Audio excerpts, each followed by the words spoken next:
ሰላም ጤና ይስጥልን በየላችሁበት ሰላምታችን ድረሳችሁ። ይህ ዛላ ቴሌቪዥን ነው። የዕለቱ የዛላ ቴሌቪዥን ዝግጅት ተጀምሯል። እስከ መጨረሻው አብራችሁን ሁኑ።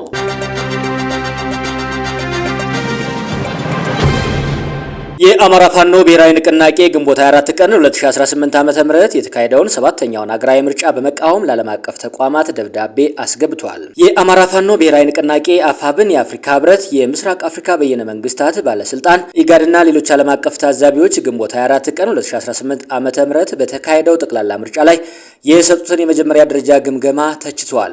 ታጣቂ ቡድኑ ምርጫው የዲሞክራሲያዊ መስፈርቶችን ያላሟላና የሀገሪቱን ተጨባጭ የፖለቲካ ሁኔታዎች የሚወክል ተደርጎ ሊወሰድ አይገባውም ብለዋል። ንቅናቄው ግንቦት 28 ቀን ለዓለም አቀፍ ተቋማት በጻፈው ደብዳቤ የታዛቢ ቡድኖቹ የሰጡት አዎንታዊ ግምገማ የትጥቅ ግጭት በፖለቲካዊ ገደቦች ባሉበትና ሰፊ ተሳትፎ በሌለበት አውድ ለተከናወነ ምርጫ እውቅና የሚሰጥ ነው ሲል ስጋቱን አመላክቷል። የአማራ ፋኖ ብሔራዊ ንቅናቄ ደብዳቤውን የላከው ለአፍሪካ ህብረት ኮሚሽን ሊቀመንበር መሐመድ አሊ የሱፍ የተጻፈ ሲሆን ግልባጩ ደግሞ ለቀድሞ የኬንያ ፕሬዝዳንትና የአፍሪካ ህብረት የምርጫ ታዛቢ ልዑክ መሪ ኡሁሩ ኬንያታ እንዲሁም ለተባበሩት መንግስታት ድርጅት ዋና ጸሐፊ አንቶኒዮ ጉተሬዝ እንዲደርስ ታስቦ ነው ተብሏል። የአፋብን ሰብሳቢ ዘመነ ካሴ ፊርማ ያረፈበት ይህ ደብዳቤ የአፍሪካ ህብረት ራሱ በደነገጋቸው የአስተዳደር መርሆች ውስጥ የተቀመጡትን ዴሞክራሲያዊ መስፈርቶች በከፍተኛ ሁኔታ ያላሟላ የምርጫ ሂደት ተቀባይነት ማግኘቱ ከፍተኛ ስጋት እንደፈጠረበት ገልጿል። ንቅናቄው አክሎም ከምርጫው በፊት የነበረው የፖለቲካ ምህዳር ከዲሞክራሲያዊ ውድድር ጋር ተያይዘው የሚታዩ ዋና ዋና መርሆች እንደጎደሉት የጠቀሰ ሲሆን ማስፈራሪያዎች፣ በፖለቲካ እንቅስቃሴዎች ላይ የተጣሉ ገደቦችና ሀሳብን የመግለጽ ነጻነት ላይ እገዳዎች እንደነበሩ አመላክቷል። ምርጫ በምርጫ ቀን በምርጫ ጣቢያዎች ውስጥ በሚከሰቱ ነገሮች ብቻ ሊገመገሙ አይችሉም ብለዋል። ከምርጫው በፊት በነበረው የፖለቲካ ምህዳር ጭምር መመዘን አለበት ብሏል። የአፋብን ደብዳቤ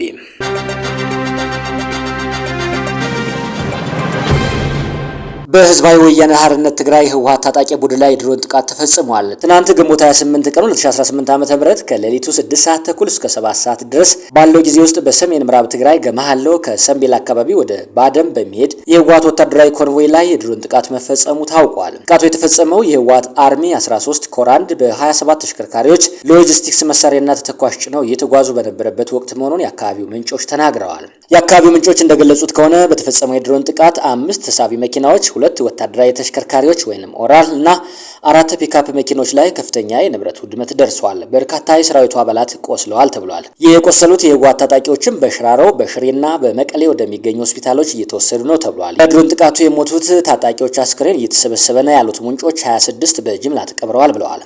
ጥቃቱን ተከትሎ በሰልፍ ሲጓዙ የነበሩ ወታደሮች የተበታተኑ ሲሆን ወታደራዊ መሪዎች አሁንም የተበተኑ አባላትን ለመሰብሰብና ለማዋሃድ 2 የፍተሻ ጣቢያዎችን እያዘጋጁ ነው ተብሏል። ጥቃቱ የተፈጸመበት አካባቢ በጸጥታ ኃይሎች ተከቧል። እስካሁን ድረስም ከመንግስትም ሆነ ከትግራይ ኦፊሴላዊ ጎን ምንም አይነት መግለጫ አልተሰጠም።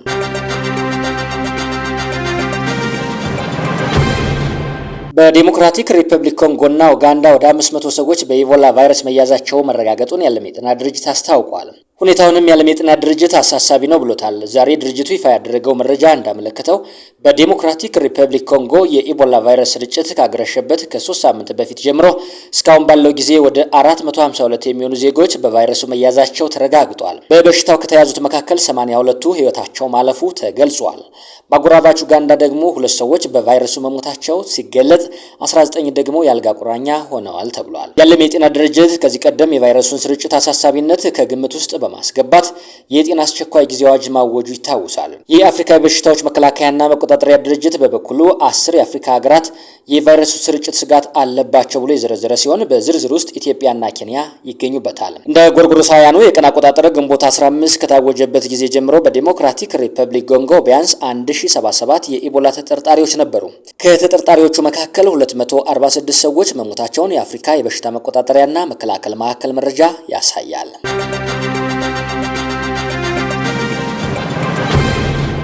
በኦሮሚያ ክልል አርሲ ዞንና በጎንደር ዩኒቨርሲቲ የተፈጸሙ ጥቃቶችን የሰላም ሚኒስቴር አውግዟል። በሀገሪቱ የተለያዩ አካባቢዎች ምርጫውን ለማደናቀፍና በህዝቡ ላይ ሽብር ለመፍጠር የታለሙ ጥቃቶች ናቸው ያላቸው ጥቃቶች መፈጸማቸውን የሰላም ሚኒስቴር አስታውቋል።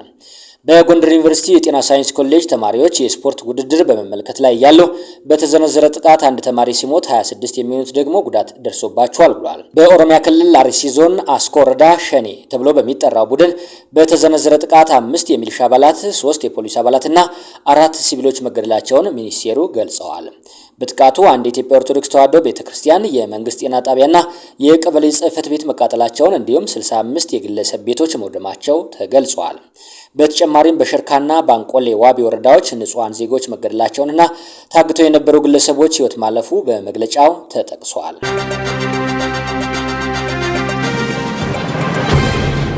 የአውሮፓ ህብረት በሮማኒያ ላይ ስጋት መደቀኑን ተከትሎ አባል ሀገራት ሊዘጋጁ ይገባል ሲል አስጠነቀቀ። የሩሲያና የዩክሬን ጦርነት አሁን ላይ አቅጣጫውን በመቀየር በአውሮፓ ህብረት ምስራቃዊ ድንበር ላይ ለሚገኙ ሀገራት በሙሉ ቀጥተኛ እንዲሁም ከፍተኛ የሆነ የሉዓላዊነት ስጋት ደቅኖብናል ሲሉ የአውሮፓ ህብረት ኮሚሽን ገልጸዋል።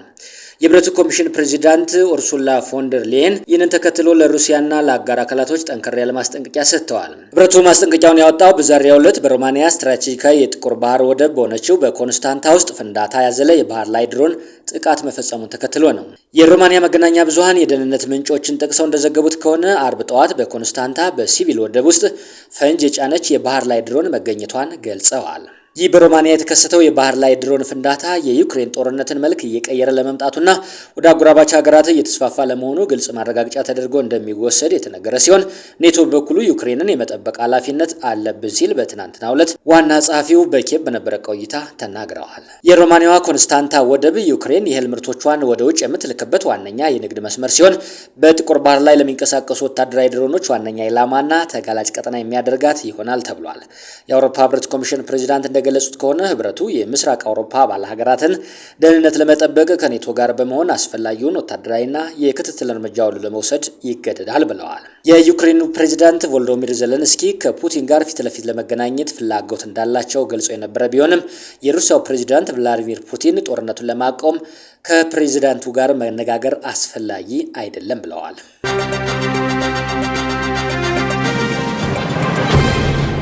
የተወደዳችሁና የተከበራችሁ ወደ ዛላ ቴሌቪዥን ተከታታዮቻችን ለዕለቱ ያዝንላችሁ ዜናዎች እንዲህ ይመስሉ ነበር። ዜናዎችን ከዚህ በኋላ በቀጥታ ወደ እናንተ የምናደርስ ስለሆነ ላይክ፣ ሼር፣ ሰብስክራይብ ማድረግ ቤተሰብ እንዲሆኑ እንጠይቃለን። በያላችሁበት መልካም ጊዜ ተመኝተናል።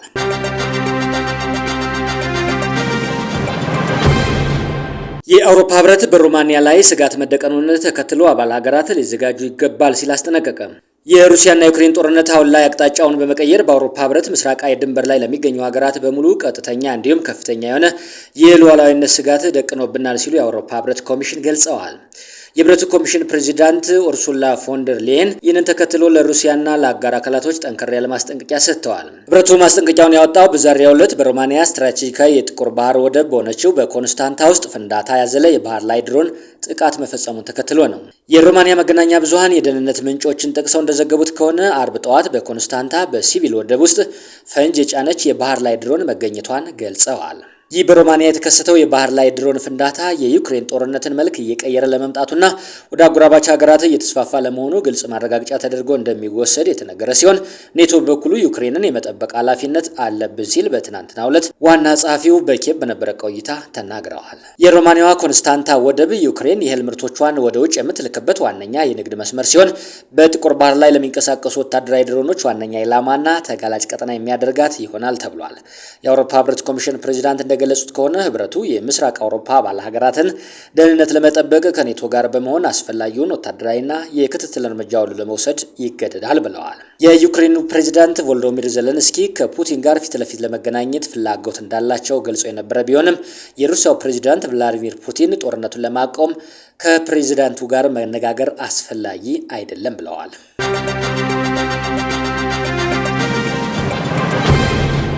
የተወደዳችሁና የተከበራችሁ ወደ ዛላ ቴሌቪዥን ተከታታዮቻችን ለዕለቱ ያዝንላችሁ ዜናዎች እንዲህ ይመስሉ ነበር። ዜናዎችን ከዚህ በኋላ በቀጥታ ወደ እናንተ የምናደርስ ስለሆነ ላይክ፣ ሼር፣ ሰብስክራይብ ማድረግ ቤተሰብ እንዲሆኑ እንጠይቃለን። በያላችሁበት መልካም ጊዜ ተመኝተናል።